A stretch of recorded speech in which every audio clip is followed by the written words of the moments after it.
خداوند سے سیکھو لرن فرام دا لارڈ. خداوند رحیم اور کریم ہے، قہر کرنے میں دھیما اور شفقت میں غنی. زبور 103 اس کی 8ویں آیت ہے.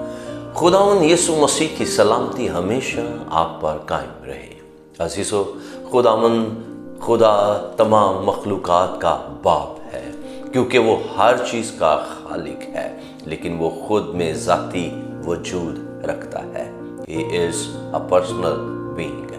دوسرے لفظوں میں اگرچہ وہ ایک روح ہے، لیکن وہ ایک کامل شخصیت ہے جو ہم سے شخصی تعلق رکھنا چاہتا ہے. یوحنا کی انجیل اس کا 4 باب اور اس کی 23ویں اور 24ویں آیت میں یوں آیا ہے، مگر وہ وقت آتا ہے، بلکہ اب ہی ہے کہ سچے پرستار باپ کی پرستش روح اور سچائی سے کریں گے، کہ باپ اپنے لیے ایسے ہی پرستار ڈھونڈتا ہے.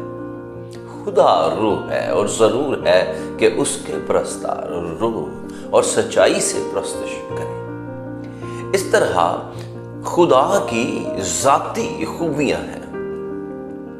وہ رحم کرنے والا ہے، مہربان اور غصہ کرنے میں دھیما ہے. وہ اپنے بچوں پر بہت رحم کرتا ہے. وہ ہمیں اپنے لیے کام کرنے کا فضل دیتا ہے، اور جب ہم غلط کام کرتے ہیں یا غلط راستہ پر جاتے ہیں تو ہم پر غصہ کرنے میں سست یعنی دھیما ہوتا ہے. یہی وہ خوبیاں ہیں جو وہ اپنے بچوں میں بھی دیکھنا چاہتا ہے. ایک مسیحی کے طور پر خدا چاہتا ہے کہ آپ اس کی رحمت، صبر اور فضل کی خوبیاں دوسروں پر ظاہر کریں. وہ چاہتا ہے کہ لوگ آپ کے خلاف جو کچھ کرتے ہیں اس کے رد عمل میں آپ رحم دل اور غصہ کرنے میں سست یعنی دھیمے بنے. اور وہ چاہتا ہے کہ آپ لوگوں کو اپنے ساتھ کام کرنے کے قابل بنائیں، یعنی ہر کوئی آپ کے ساتھ کام کرنے پر تیار ہو. افسیوں کا خط اس کا 4 باب اور اس کی 32ویں آیت میں یوں مرقوم ہے، اور ایک دوسرے پر مہربان اور نرم دل، اور جس طرح خدا نے مسیح میں تمہارے قصور معاف کیے ہیں تم بھی ایک دوسرے کے قصور معاف کرو.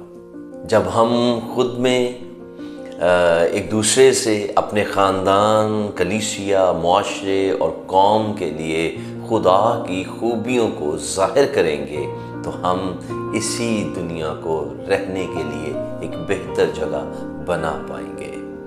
وہ دنیا جو خدا کی مرضی کے مطابق ہوگی، سلامتی، صلح، اطمینان سے بھری ہوئی. ہلیلویا. آئیں خدا کی خوبیاں ظاہر کریں. کیا آپ کو آج کے پیغام سے برکت ملی؟ برائے مہربانی کمنٹ سیکشن پر جائیں اور اپنی رائے اور گواہی شیئر کریں. آپ اپنی دعا یا درخواست بھی بھیج سکتے ہیں تاکہ ہم آپ کے لیے دعا کریں. شکریہ. خداوند آپ